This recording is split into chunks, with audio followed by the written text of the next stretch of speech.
Hello again, Armchair Aviators. Welcome to another edition of AvGeek Week with me, Rich Cooper from Co-op. The show brings together all of the latest news, interesting stuff from out there in our beloved planet AvGeek into one place. I appreciate not everyone's on social media, and right now it's a pretty scary place to be. Yeah, news is still happening. I've brought it all together for you here in one bite-sized chunk of AvGeek awesomeness. The snackable content in this particular episode is the headlines from the airshow world that tries to make the very best of a pretty bad situation. It covers some of the public events that are out there, some other gems in the mix as well, so sit back and enjoy.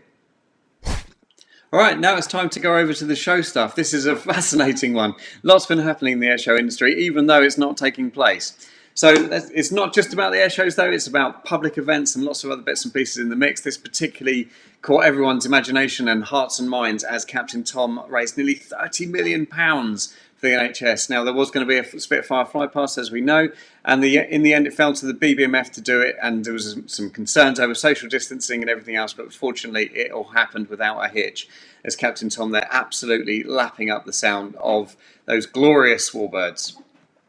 Italy, the country celebrated the 75th anniversary of the country's liberation. The Frecce Tricolori flew Rome, which was deserted, and it's made for some fascinating pictures and some fascinating in-cockpit footage, which the Aviationist has put together in one great package, well worth checking out on their feed. Thunder Blues, and we talked about America Strong last week, the series of flypasts for the Thunderbirds and the Blue Angels to thank the frontline workers. Use the hashtag America Strong to see what's been going on, and there certainly has been some strong material come out of it. One particular I recommend following is Michelle Curran, Mace Thunderbird 6. Her social media feed and page on Twitter and Facebook is awesome. Just some of the photographs that she has been sharing. It's beautiful. And indeed some of the in-cockpit footage as well.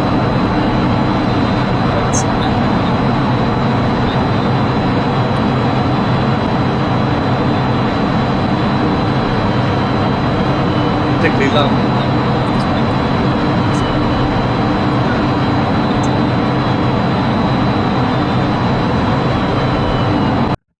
Awesome. The Blue Angels themselves, they've taken us a little bit further behind the scenes as well. They've issued a new The Debrief channel as part of their YouTube setup. Got some really great insight into the behind the scenes of the team, and I particularly like this shot of them coming out with their tailor-made masks ahead of another sortie. Well worth a follow. But just look at that. So this 1961 view of the two teams shows USAF F-100s of the Thunderbirds, F-11 Tigers of the Blues, as well as the Canadian Air Force Golden Hawks with their F-86s, plus a few other gems as well. It's at Naval Air Station Oceana. It's posted in the Aircraft of the Cold War 47 to 91 Facebook group, which got some real gems in it by Mark Taylor. What a sight. New showtime. So as we've seen, there's so many different flypasts taking place at the moment. This is one that was well worth a look. US Air Force has launched their own thank you flypast from their bases.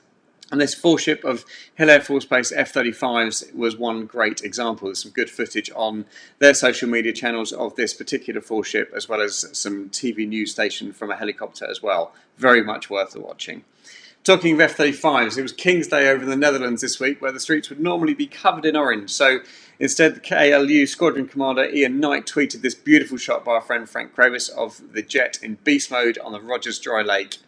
Just gorgeous. So follow Ian Knight at 35 and at Frank Kravis on Twitter for more great F-35 stuff. Talking the Netherlands, the 29th of April this week marked the 75th anniversary of Operation MANNA. This saw RAF Lancashire fly as low as 50 feet to drop food aid to the people of the Netherlands. And the RAF has posted some pretty rare footage up on its Facebook page. Here we go.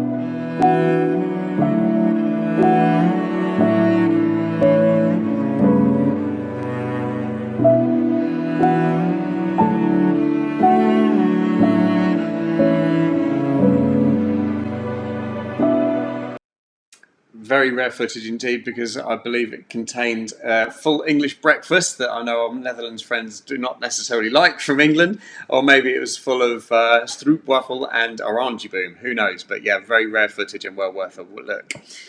Staying in the Dutch area for the moment, another historical Dutch snippet came from the legendary Dakota hunter Hans Weizmann. He showed images of a DC-3 that had been salvaged from a Florida swamp some years ago and is now installed as a theme park outside The Hague, or near The Hague. The aircraft will offer a simulated flight over Holland for 32 passengers at a time and will have engines running and take you right over the cities on a motorised base. Sounds awesome for when the time is right. Can't wait to check that one out myself. Dynamic Duo, sticking with vintage aviation. The good guys at the Vintage Aviation Echo really done an in-depth story on the MANNA guys, the Mark and Ray. This one promises to be particularly fascinating. It's going to be absolute quality. They're going to get the most comprehensive insight ever published into this charismatic pilot. So follow them on their website, vintageaviationecho.com, and indeed their social media channels for that. Airport Spotting Blog picked up this story in the Guernsey Press that a former Jersey Airlines de Havilland Heron is now up for sale, having been idle at Jersey Airport for 10 years. Hope that gets rescued. And the Shuttleworth, so going ahead this weekend, would be the first ever Shuttleworth of 2020. The collection showing the Shuttleworth Airshow virtually on Sunday. You can join the event on their website. Do check that out. It's just £2.50 and it's raising much missing cash for that organisation. So please join that on Sunday tomorrow. Talking virtual virtuoso, oh my goodness, just how good is DCS nowadays? Crikey. So the DCS World community have held a virtual airshow this week, and there was some incredible displays, including a pair of Admiral's Barge Sea Harrier FA2s in a stunning pairs demonstration. That was enthralling to watch. I very much recommend that on their YouTube channel. VE Day 75 is coming up. Now, obviously, we can't celebrate this, but the services of the Army, the Air Force, the Royal Air Force and the Royal Navy have all come together and come up with a fascinating programme of events. So do check out each one of their websites, and there's some suggestions of what to do over that period. They're getting some reenactors in, they're getting some webinars going, some educational programmes as well, and we're all encouraged to get out in the garden and dress with bunting and everything else to celebrate VE Day in a way that we can during this lockdown and social distancing time. This is awesome. It's so incredible to see this growth of the historic helicopters, guys. So they've taken delivery of a Lynx AH-1, they've taken delivery of another Sea King, and they're very active on social media and their website, keeping us up to date on the restoration plans. But that view there in the bottom, that's going to be a reality soon of all those precious aircraft. So we've got Whirlwinds, Sea Kings, Wessex and Lynx now going to be all airborne again. Absolutely fantastic job by the historic helicopters guys. A bit of a bomber fest for you, this one. I've really noticed there was a lot of bomber news. So, as I said earlier, the US Air Force has been undertaking some awesome flypast to thank its frontline workers. The B-52s in particular look great, they're very impressive over Barksdale. There's a shot there. And talking of buffs, just watch this video. So this is a series of bomber videos that we've found that all link together quite well. So this is from Megastorm on Facebook. This is a QRA launch of B-52s. Let's go.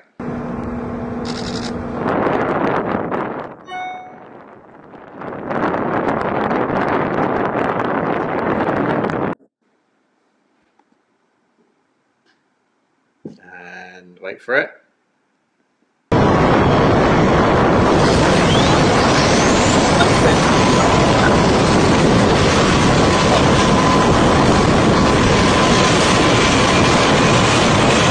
Very quick start with B-52 there. Problem solved sound. Ready to roll.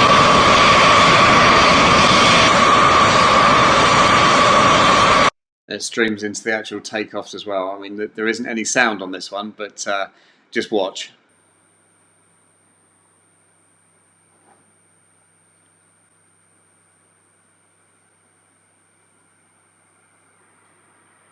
Screaming out into the distance.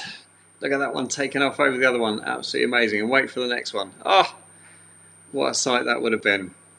Love to see that one day. Fantastic. So Megastorm on Facebook posted those. And Combat Learjet, this is a massive account, well worth following. Some of the stuff these guys uncover is incredible. This B1 engine test, let's go. That's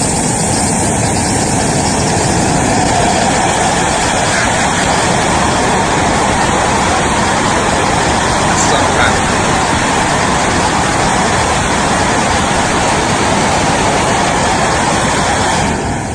Love it. And talking of burners, there's no finer burner than the TU-22. Just look at these colours.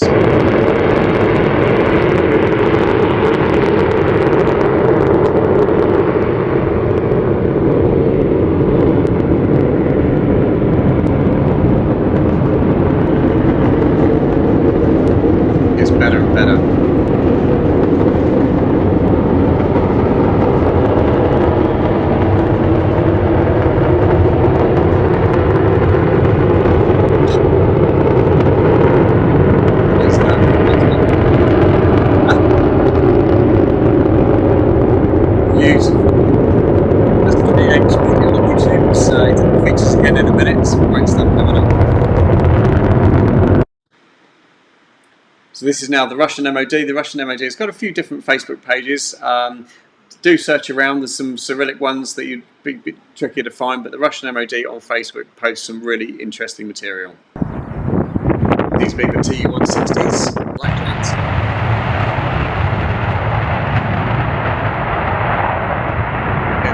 Beautiful blue burner.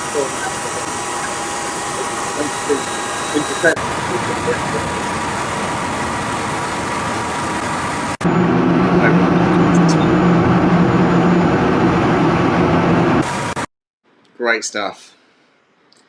And it wouldn't be complete without any bears. So this is another Russian MOD video come out this week on Facebook. The airfield getting ready there. The engine starting. Just magic.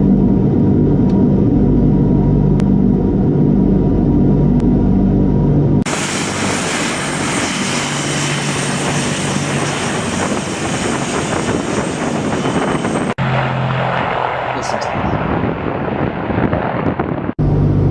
Here we go. And again, listen to this sound.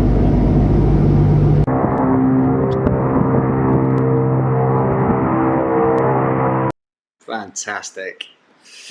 Whilst we're at Russian stuff, so KH Media again, this IL-62, the Russian government one, this was restored back to flight after some period, some years in fact, at the end of last year. And if you check out KH Media on YouTube, you can see preparations of the IL-62 being made and get it taxiing and the engine startup sequence. Look at it, a whole array of Russian government types in the background, absolutely beautiful. And then of course the actual takeoff itself, which, just look at this shape, and look at the classic Russian designs. Check out the wing.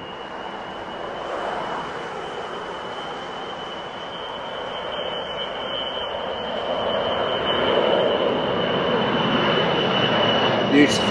Well worth a follow on YouTube, KH Media. Alright, that's it. Virtual aviation all the time, everywhere. We hope you enjoy it. Please subscribe to our YouTube channel as we continue to bring you the best that's out there. Cheers for now.